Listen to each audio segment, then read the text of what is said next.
My hope is that we can all come together as a nation. It's not about a Republican, it's not about a Democrat, it's about uniting everybody together as one. The ATL's #1 for hip-hop and R&B is The Morning Culture. On the radio and in the streets across metro Atlanta, black voters turned out in record numbers during the runoff. The state of Georgia sent a resounding message about its political foothold and importance. Atlanta is the culture epicenter of Black America, so we have to be leaders in that. Continue to do our job. What's happening? Hey, man, I want to be excited. The vibe in Atlanta after the election was amazing. Now maybe we can get on a better path. We know it's not going to all get fixed immediately. 2020 was full of a lot of hopeless moments for a lot of people, but at the same time, you're looking forward to the inauguration. Voters say they plan to hold the Biden administration accountable for campaign promises. In Georgia, voter turnout made an impact, turning a traditionally red state blue in this election cycle.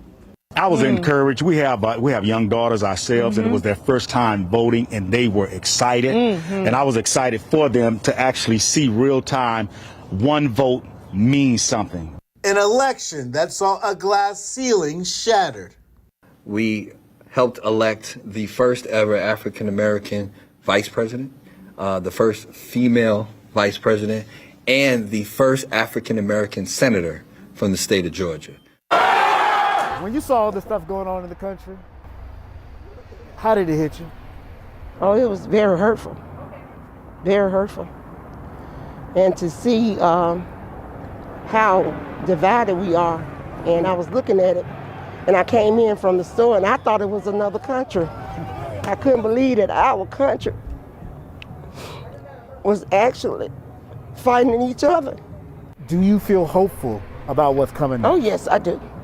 I do. I feel very hopeful. The question for some is whether or not Joe Biden is the man to unite this country. Absolutely, of course. I think, and Kamala's the woman for the job, and I think the Senate and the House are the people for the job. So I think, they'll do what they need to do. What has this last 4 years been like, especially as you've been watching from the outside?